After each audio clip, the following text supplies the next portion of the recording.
আগামীকাল 15ই আগস্ট। কিন্তু বিগত 7 দিন আগে বাংলা মায়ের দামাল ছেলেরা সূর্য সন্তানদের রক্তে রাজপথ রঞ্জিত হয়েছে। যাদের রক্তের গন্ধ এখনো বাংলাদেশ থেকে যায়নি, যাদের রক্তের দাগ এখনো রাস্তা থেকে মুছেনি, নাকের ডগায় রক্তের গন্ধ রেখে কি করে 50 বছর আগের সেই মৃত্যু দিবসকে পালন করে বাংলাদেশের জনগণ?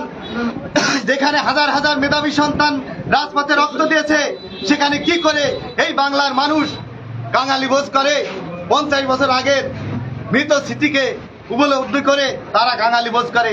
আমার ঘৃণা হয় এই দলের প্রতি, যাদের নেত্রী বাংলাদেশ ছেড়ে পালিয়েছে, যাদের নেত্রীর কোনো হদিস নাই, শিকড় থেকে মূল পর্যন্ত সবাই পলাতক।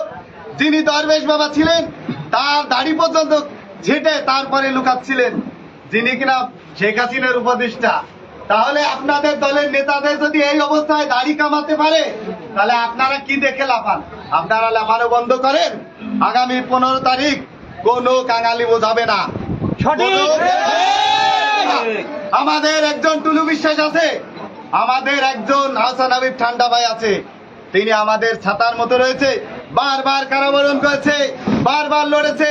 দীর্ঘ 17 বছর 2 মাস আপনারা ঘুমাতে পারেননি, বাগানে আগানে থেকেছেন। এখন তাদের নেতৃবৃন্দ, ফ্যাসিস্ট সরকার যারা আমাদেরকে নির্যাতন করেছিল, তারা কোথায়? তারা আজ দেশ ছেড়েছে, তাদের কোনো হদিস নেই। আর কিছু লোক এসে লাফালাফি করে, যাদের নেতারই পাসপোর্ট হচ্ছে না, তাদের যারা ছোট ছোট ছাত্র ছায়া থাকে, তাদের তো পাসপোর্টই নাই। আপনারা কোথায় পালাবেন? যাদেরকে জায়গা দিচ্ছে না বিশ্বের বুকে, আপনারা সেই দল করতেছেন। আপনারা এখনো অনেক চিন্তা করতেছেন।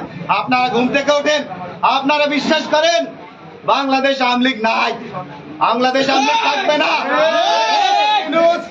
তাকে চুবাতে চেয়েছেন, চুবান। আর্মিকে মারেন, আর্মি আমাদের বন্ধু। আর্মি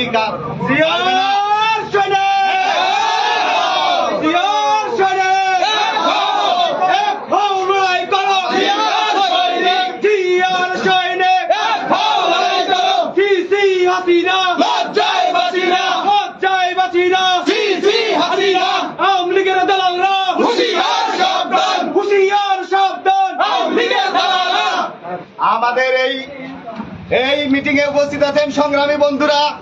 আপনারা একজন জিয়ার সৈনিক, একজন জিয়া, এক জিয়া লোকান্তরে লক্ষ জিয়া ঘরে ঘরে। আমি মনে করি যারা জিয়ার আদর্শ বুকে ধারণ করে, লালন করে, তারা প্রত্যেকটাই একজন মেজর জিয়া। আপনার এখন সময় এসেছে এই অত্যাচারী খুনি হাসিনার বিরুদ্ধে লুকে দাঁড়ান। আপনারা এই ফ্যাসিস্ট সরকারের বিরুদ্ধে যাবেন। আগামীতে কোন রকম ফ্যাসিবাদী বাংলাদেশ হবে না। ব্যাংক ডাকাত, লুটকারী, বাংলাদেশের রিজার্ভ চোর, যেখানে 94 বিলিয়ন ডলার, মার্কিন ডলার, হাজার মার্কিন ডলার আমাদের ঋণ, সেখানে চুরি হয়েছে 95,000 লক্ষ মার্কিন ডলার। দেখেন, যদি এই টাকা দেশ থেকে চুরি না করতো, বাংলাদেশ দ্বিতীয় সিঙ্গাপুর হতো। আমরা বিএনপি কথা দিচ্ছি, আগামীতে আমরা আবার বাংলাদেশকে এমন একটি দেশ উপহার দেব, আবারও বাংলাদেশ দ্বিতীয় সিঙ্গাপুর হবে। এবং আমাদের এখানে আছে সংগ্রামী নেতাগণ, আছে আমাদের সভাপতি, বারবার কারাবরণ করেছে। আমাদের ইউনিয়নে একজন ছাতা আছে, তার নাম না বললে হয় না, মুজাফফর হোসেন দাদা, যিনি আমাদের সভাপতি। উপস্থিত আছেন ওয়ার্ডের সভাপতি আমাদের দবির হোসেন কাকা, আছে উপস্থিত আছে ইউনিয়নের সংগ্রামী লড়াকু সৈনিক আমাদের মিলন মির, যার বংশে ছিল, রক্তে ছিল এমপির রক্ত, যিনি আমাদের এলাকার ঐতিহ্য, তার চাচা ছিল এমপি। আমরা এখনো মনে প্রাণে ধারণ করি এই এলাকা বিএনপি, এই এলাকা আওয়ামী লীগের নয়, বিএনপির ঘাঁটি, এখানে কোনো আওয়ামী লীগ চলবে না। তারপরে আছে আমাদের স্বাধীন ফকির ভাই, তিনি অত্যন্ত লড়াকু সৈনিক, রাজপথে তার পদধূলি বাংলাদেশকে নাড়া দিয়ে দেয়, এই বড় বড় ইউনিয়নকে নাড়া দেয়। আমরা সবাই, আমাদের স্ট্রং টিম আছে, আপনারা ভয় পাবেন না, আমরা আপনাদের সাথে আছি। আপনারা আমাদেরকে সবসময় সুখে দুঃখে পাশে পাবেন। আপনারা এখন কোনো ভয়কে ভয় করা যাবে না। কিসের আমার ভয়? বাংলাদেশ জাতীয়তাবাদী দলই একটা ভয়। জয় হোক বাংলার মেহনতি মানুষ, জয় হোক তারেক জিয়া, জয় হোক বাংলাদেশ বিএনপি।